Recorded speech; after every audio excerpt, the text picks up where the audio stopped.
I would like to introduce today's guest, Jasmin Tarasin. Now, Jasmin is, we're very lucky to have her as a guest. She's one of Australia's most renowned and award-winning film directors. She works across multiple styles and types of work, including narrative, documentary, commercial content, art installation. Her work has been seen across SBS and ABC. She was a finalist for the Best Documentary Series at the Atom Awards a few years ago. Her list of achievements is amazing. Worked for Jarvis Cocker, amongst others, and companies such as Westfield, Nestle, Woolworths, Commonwealth Bank, Dove.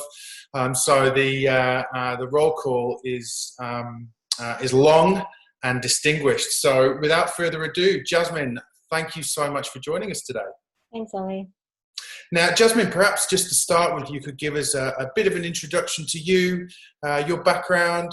We are going to show the guest today some examples of your work, but maybe just give us a flavour of your background and the type of work that you do. Mm-hmm. It's always a bit weird sort of doing this kind of thing from bedroom, but anyway. Thank you for having me today. It's kind of good during this time to be able to do things like this, but I've been working as a director for probably full-time for about 16 years, and I started out studying art. I studied photography and painting and film, and then went further to study more film in Melbourne. And I sort of started working out as everyone's assistant, and then I went into production managing, and then I was producing for other directors for quite a while.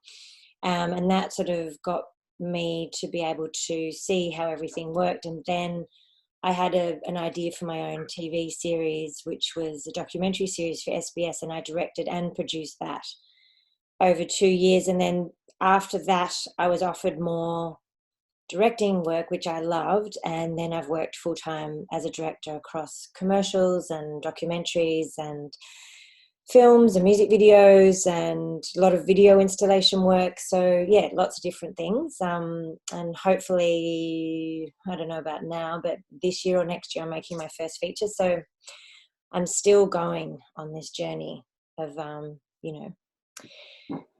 discovery.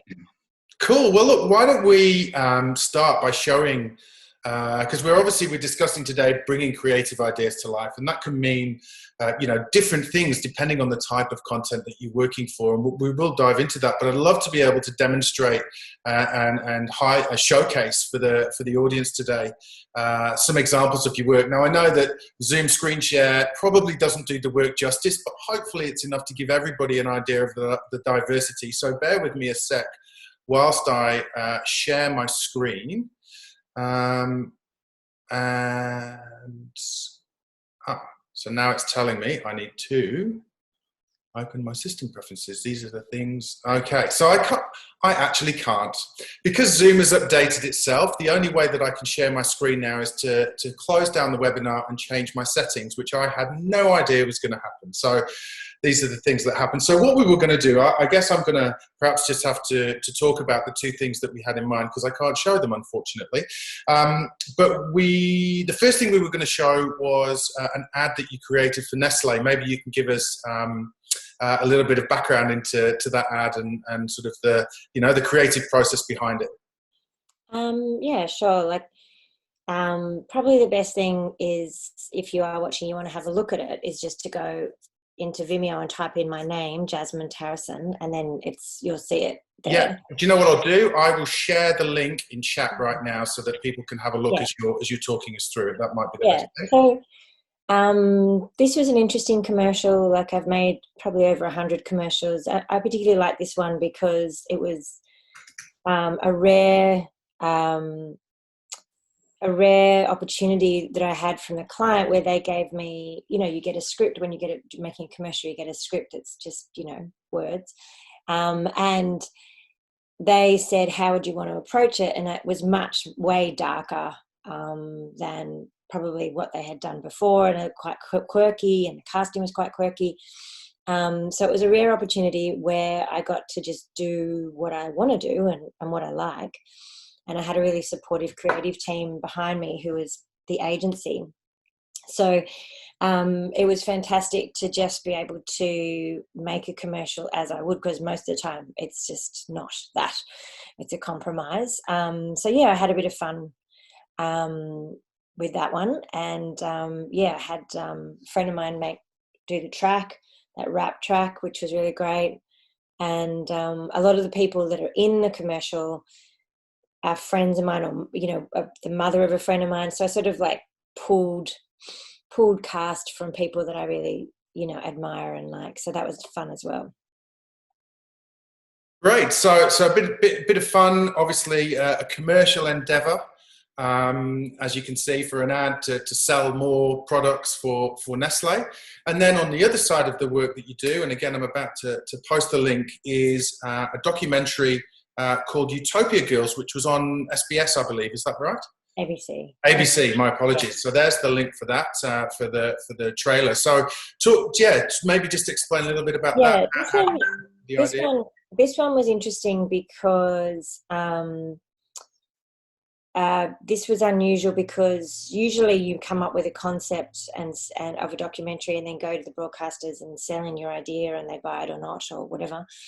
But with this one, the ABC and the production company I was working with, Renegade, they wanted me to have a look at this history documentary to give it a bit of an edge, like something that was a bit more sort of visually arresting, a bit of a different take on the history sort of tropes of documentary. So I'd never done a history documentary before. At the time I was making it, like I'd made a documentary series on Australian fashion and art, but I did a lot of music videos and I was, quite young. And so, it was, a sort of leap of faith on both sides, really.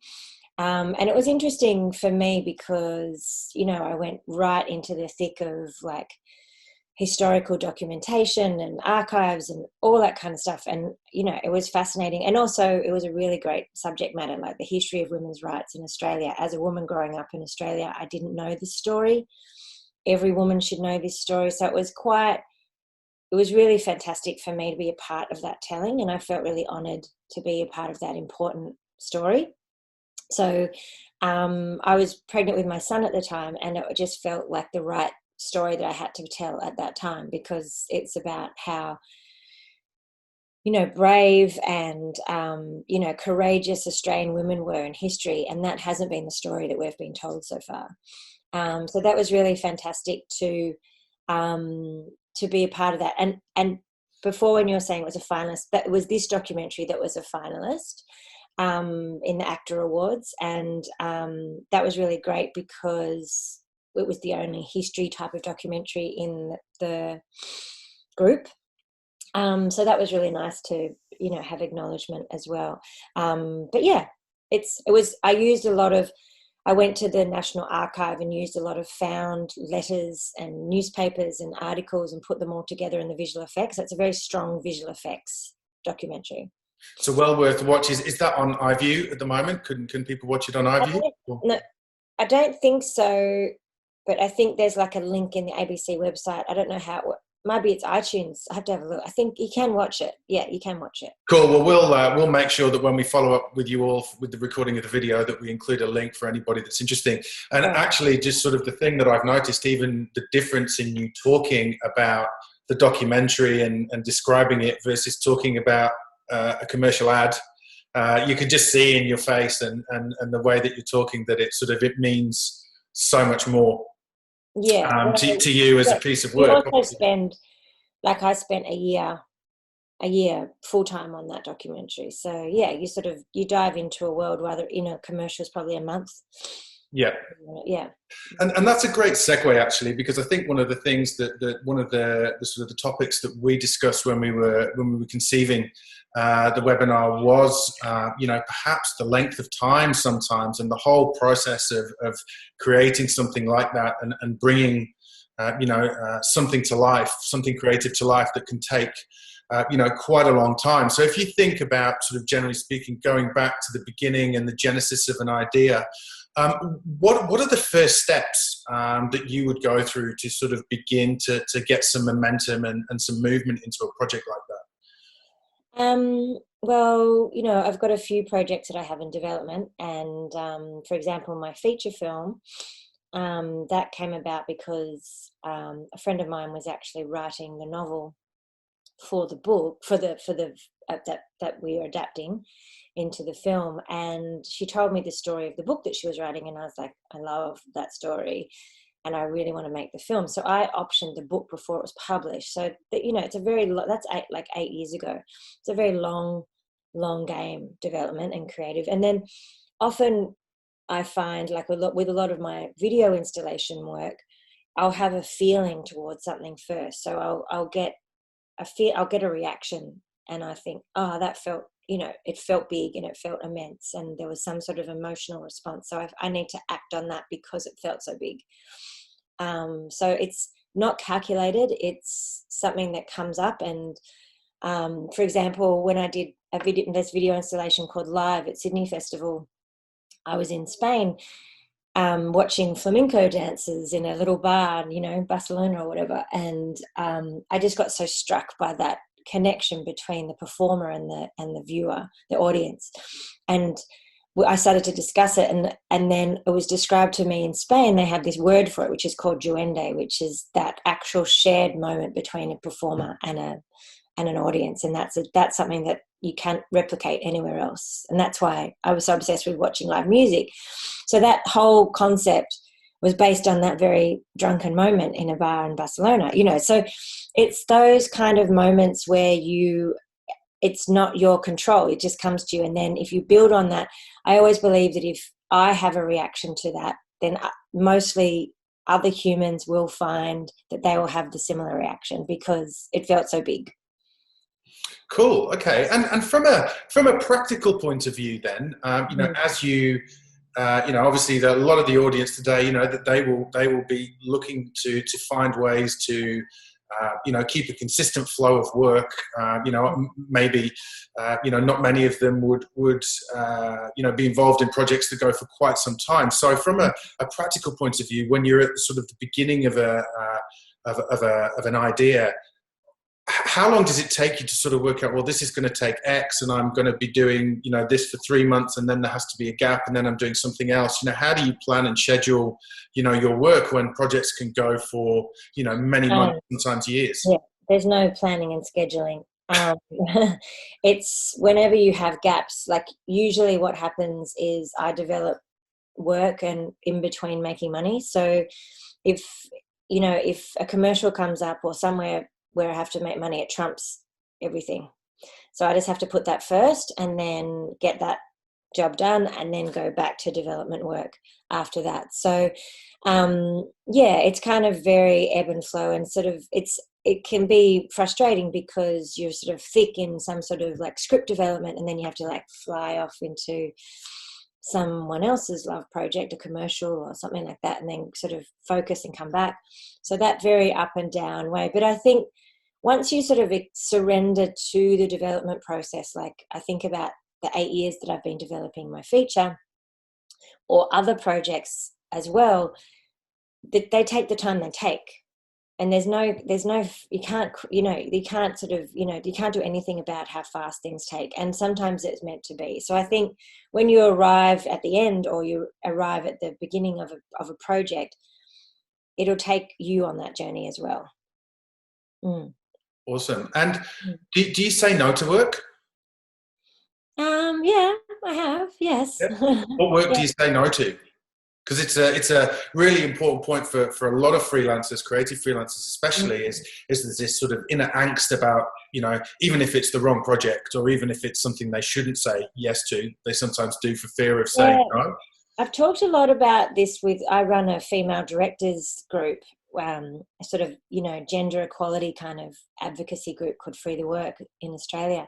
And we talk about this a lot because a lot of really successful directors often will say no a lot to work. and they just make exactly what they want, and they make it really well, and they say no, and they just live, very leanly, to be able to do that. But the work that they have out there in the world, the work that they say yes to, is fantastic, and that is very, very beneficial. And I think there's a lot of benefit to that. For me, I have a family. I have 3 children, so that to me feels like a bit of a luxury sometimes, to be able to say no. But if I've got something else on or not available, of course you're going to say no. And if something is just not you, and you feel like it's going to really put you backwards, it's going to sort of, turn your reputation backwards, then yeah, definitely you would say no. But, I'm very realistic about the commercial versus the practical, yeah. Yeah, understood. I think we'll perhaps explore that in a bit more detail shortly.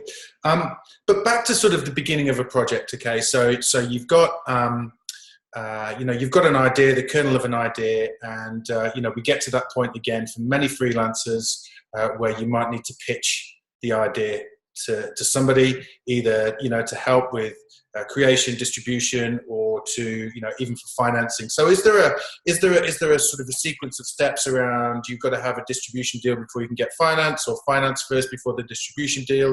How do you go about finding people to pitch to, and actually bringing all of the resources that you need together? Yes, well, for each type of project that I do, it's all different. Like feature films are quite different to documentary, to video art, commercial. So there's lots of different things. But say for a commercial, I have an agent, a photo player, my agent, and so they kind of manage the correspondence with the client and stuff like that. And I always have to pitch against 2, often 3 other directors for every single job. And I'll spend like a week full time on that pitch.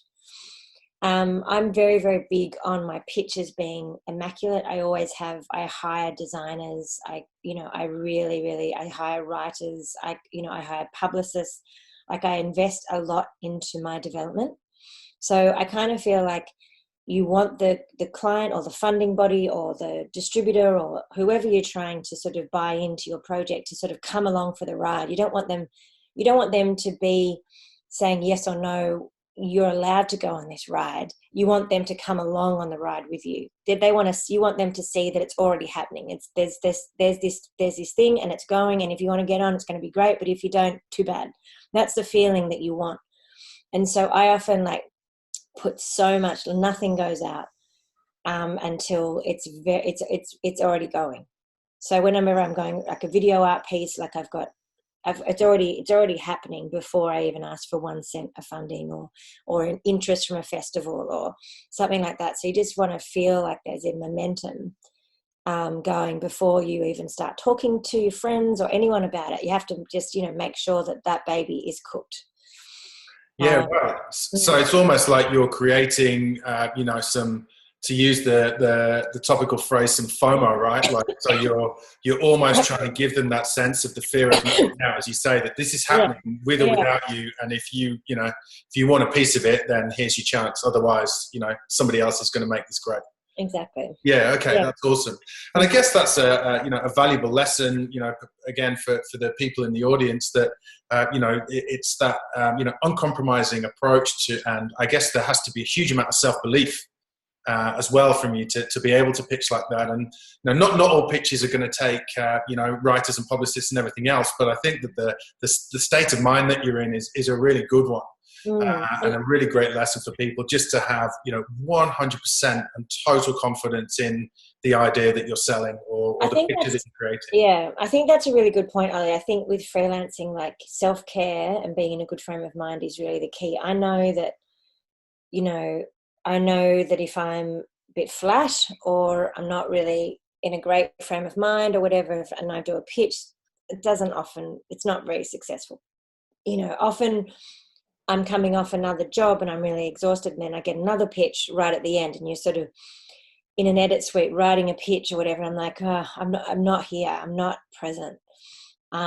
So yeah, it's, humans are transparent. So people see that. And I think that keeping yourself well in all types, mentally and physically, is a major key. But I think that's been a big thing for me, is just making sure that I'm, in each kind of project that I do, that I just, make sure I give it time so it has a real sense of everything that I believe in, because you have to live with your projects for such a long time. You really have to believe in them. And I've actually stopped development with quite a few projects. I've like, no, this is not going to work. And so you spend 2 or 3 years developing something and then you let it go. Yeah, it must be hard. Yeah, but if you don't believe in it anymore, then what's the point? Yeah, 100%. And you raise an interesting topic, obviously, especially at the moment. And maybe we can digress just quickly. Talk to us about your mental health. What are some of the things that you do? Obviously you're at home with the kids, as many of us are. We've been going through, some interesting times at the moment. But what are some of the things that you do to keep your mind fresh, to keep you feeling positive, and to keep that energy that you need to develop the work that you have? I very deliberately live in the middle of the bush by the beach. So that's my major thing, is that I just surround myself in nature. That's been a major win in this time. And I when this started, I had a lot of projects postpone overnight. I was actually going to South Korea and Singapore on a job, which didn't happen. So I just made a decision at the beginning of this, that this was way bigger than me and my career and my ambition and whatever else I was going for on. I had to put everything on hold career-wise. And it kind of gave me a ticket out of stressing about my career, because I made that decision early on. I was like, this is a major thing going on in the world. I can't really be just sitting around concerned about how my career is right now. So I think I've put it on hold. However, it is it's been quite a while now. So I am starting to feel a little bit concerned again, but things are starting to kind of come back. So I've got a feeling of that, and it feels really exciting. So, I think that's right. But yeah, I just put my whole stress on hold and just focused on what was, in front of me. Yeah. Awesome. Plenty of outside time, plenty of exercise. Yeah. Great. Yeah. Awesome. Okay. So, I've been thinking about, the role of a film director is something I know very little about, but it sort of occurred to me that, as the person with the vision, you could also be described as the conductor, right? The conductor of the orchestra. So you're responsible for the final product, but there's many, many different components and people with different skills that go into helping you create the final product. So how do you go about building a team? How do you go about finding, the players in the orchestra to help, create the vision? Yeah, it's a big issue, because you single-handedly have to hold the vision and hold the energy for the team. And if you start going, oh, I'm not sure about this, or what am I doing, or, any of that, the whole team feels that, and it trickles down. And so really you just have to hold that position, very, very carefully. And that is a weight. And yeah, I've definitely felt that weight over the years. But the key is that, I'm not a very kind of, traditional director. Like, I'm not loud. I'm not very I'm not terrible at networking. Lots of sort of typical directory type things. I suppose I'm not that. So I've had to find people in the industry that are like me. And so for the last kind of 10, 15 years, I've really just worked with the same team. I have a very, very close knit. They're like family to me, my crew, my producers, like everyone I've worked with for a very long time, because I found my people. You got to find your people. And so finding your people is the key. And I remember when I started out, some of my family were like, you've got to be, tougher and a bit more kind of ballsy. And I was like, oh, I'm not really that person. But when I found my people, I was like, it's all right. I can be who I am, and that's fine. And so I think it's just, finding your people is the key, really. Yeah, finding a tribe. It's in all parts of your life, really, isn't it? Yeah, 100%. And I guess, as you say, after so much experience and time working, you get to know those people that you've worked with before and have delivered results for you, which is awesome. So we were talking before, I think, about the difference in the type of work that you do. And I'm keen to explore success and what that means, and how do you quantify success when what might be great for a commercial client will not be the same when you're doing a documentary. So what are the differences of success, and how you personally know whether you've done a good job? Well, yeah, I think there's different kind of tiers of success, isn't there? Like there's a lot of directors win a lot of awards and they're very acclaimed, or there's a lot of directors who make a lot of money. There's all sorts of types of success. For me, living daily as a director, raising my family and not having to do anything else is success for me. For 15 years, 16 years of living, working full time as a director is, I think, a success. The awards, when they come, are lovely. That's really great. But I've often noticed that actually when you get awards, it's often when you're not working very much. You're like, oh, stuff the award, a job. So yeah, it's a bit of a funny one, that kind of thing. But yeah, I think success is doing what you do, like doing what you want to do. That's success to me. Yeah. Yeah, great. And so maybe to ask the question a different way, maybe focusing first on the commercial aspect of it, what are the expectations of your clients? What constitutes success for them in terms of what you deliver? There's lots of, with commercials, there's a whole lot of stuff like they have, it's like ratings, but how many people like stay on the ad, all that kind of stuff, like the watchability. There's awards as well, like there's commercial awards. That's a big thing for clients and agencies. So people like to win awards, but also people actually watching the commercial, they can gauge, especially online now, yep, how many people actually watch the commercial. So there's lots, they look at that very, very closely about what worked and didn't work. A lot of my work is I do a lot of human stories, things that are like about connection, and they're very emotional and beautiful and visual. So there's also the kind of tear response. Like a lot of my commercials are very emotional, so if you tear up, that's successful.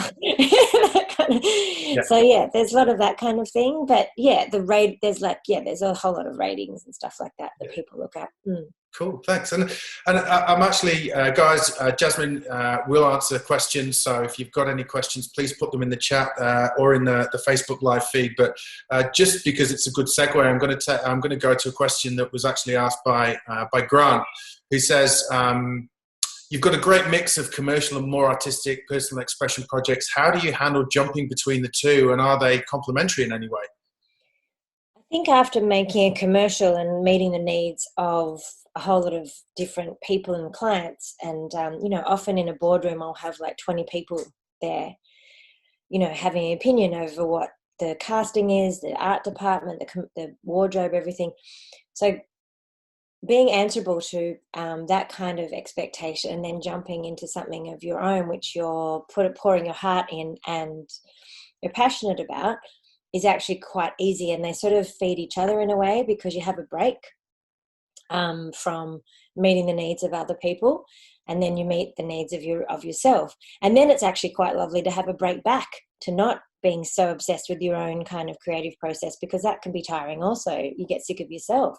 So going back, I actually love it, because the other thing is that with commercials, I often test out techniques. So I'll try a new drone, or I'll try a new camera, or, work with a particular person or something like that. So I sort of, write into my pictures sometimes, I'd love a drone shot, or I'd love this camera or this lens.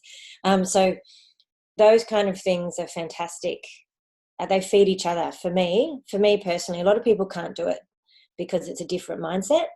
But for me, I actually love it. Yeah. Yeah, awesome. Thanks. And maybe then taking that to the next level with such extremes, if that's the correct term for the work that you do, how do you avoid, being pigeonholed? Is the first question. And the second question is, are there any sort of tangible ways that you would present yourself differently, because obviously a pitch for a passion project might be different from a pitch for a commercial, for instance. So now, how do you avoid being pigeonholed, and what are the different ways that you kind of reinvent yourself to demonstrate that you can do these diverse types of work? Yeah, that is a big thing, and there's so many directors that you are always pigeonholed, and it's a bit of a nightmare really, because you know, of course I could direct an action sequence, I can direct a car commercial, whatever, but often I have to look at, you know, women's products or whatever because I'm a woman.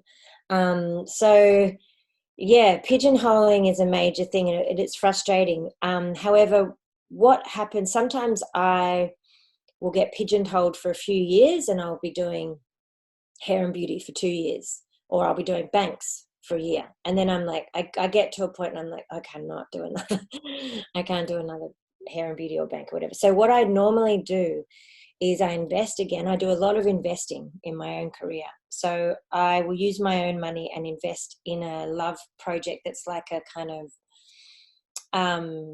it's usually I collaborate with a brand. So if you have a look on my Vimeo, you'll see there's a spot there for Bianca Spender called Wonderland, which was a job that I collaborated with her in our resources to make a commercial that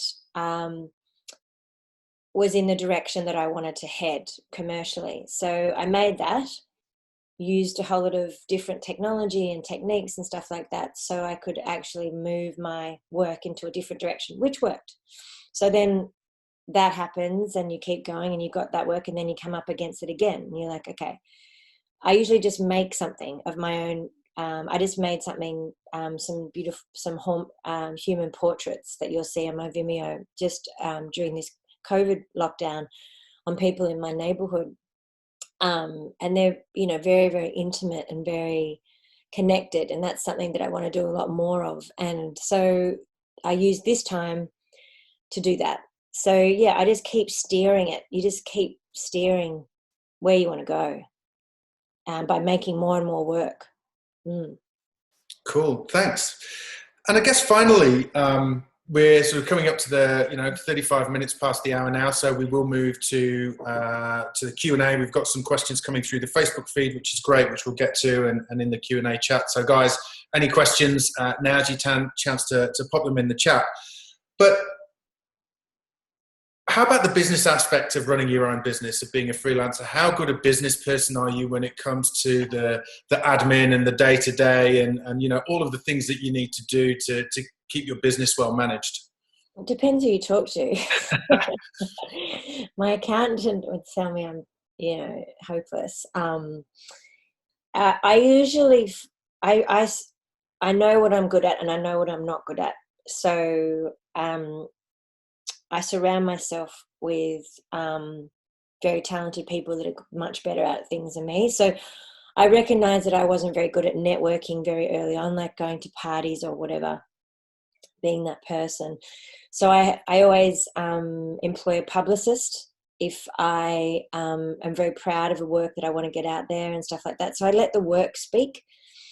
I try and let the work speak as much as possible and focus in on the work itself rather than myself as the product. So that's my brand of my work, and the brand of what I'm offering is really something I focus a lot on. I really think in such a sort of saturated market, the brand of what you do is the key. And that's a major thing for me, is what is my brand? What am I offering? There's 400 directors out there. Why would someone want to employ me? So that is the key. And I'm constantly asking myself that question. So that would be my probably major asset, I'd say, in my work. But yeah, all the other stuff I'm pretty bad. Fair enough. You can't be good at everything, can you? Yeah. That's why I have Rounded. Rounded helps me organize my life. There you go. Brilliant. Cool. Well, what we might do, there's a couple of questions coming through, and guys, again, last chance to ask questions. If you've got anything, pop it in the chat. This one's from Facebook Live from Nelson, who asks, how do you stay motivated after doing it for so long? I run a digital marketing content creation business, and sometimes I find myself burnt out or empty in terms of creative production.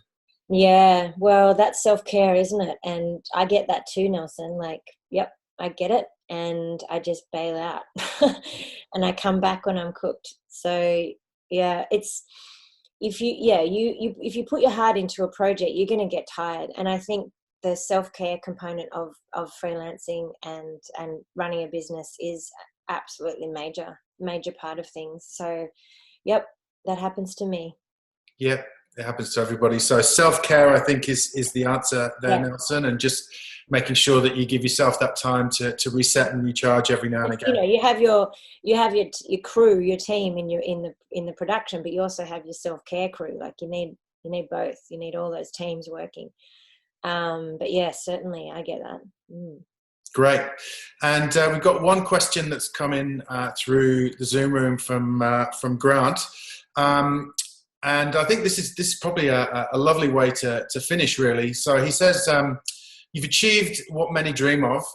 So, what advice would you give to somebody starting out now, who I guess in whatever field, what advice would you give?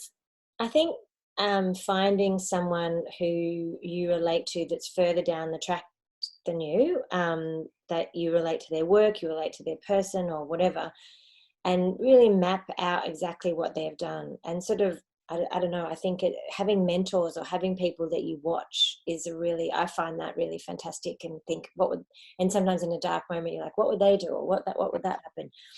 And really making sure that your intuition is clear, so you're really clear on what you're saying. Like, what are you saying? What do you're making this work? What for? What is it about? I think having a very clear message of what you want and say is key.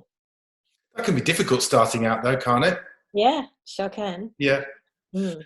So I guess that just comes down That's to the work. experience. But it sounds But like finding a mentor. But that's the hard work, is Yeah. what do you want to say? If you want to be a filmmaker, you can't just say, I'm a filmmaker. It's why do you want to be a filmmaker? What do you want to say? Yeah. Yeah, I get it. Mm. We've actually got another question that's come in from the Facebook feed from Eva, and Eva is another somebody that we know well. She's also a filmmaker based here in Melbourne as well, and she's done a lot of work for us and some of the films that we've created and customer stories that we've built. And Eva asked, Eva, my apologies. What was the hardest moment in your career, and how did you overcome it? I think at first becoming a mother in my career was probably the hardest, because I didn't know what to do. I sort of was like, oh no, I have a baby, or I'm pregnant, or I was like, really scared to tell my producer that I was pregnant. It's like, they're gonna sack me, or like, how does this work? And I really had to gather a lot of advice and a lot of support to really get through defining myself in a new role. And yeah, I really, that was really challenging for me, because I wanted to be great at both, Yep. So yeah.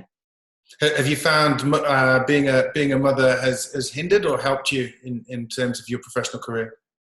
Definitely hindered, but also helped. I feel like because you are at home and you're just so present to the needs of small beings, it actually makes you more present to the work at hand as well.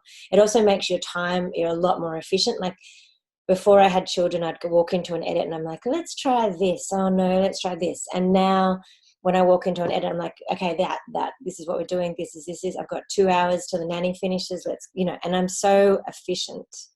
So I've really got my shit together, actually, since I've had the kids, because I have to pick them up from daycare or whatever. So It's good. It's, it refines you. Yeah. Fantastic. Mm. Well, Jasmin, I think on that note, we're almost at quarter to the hour.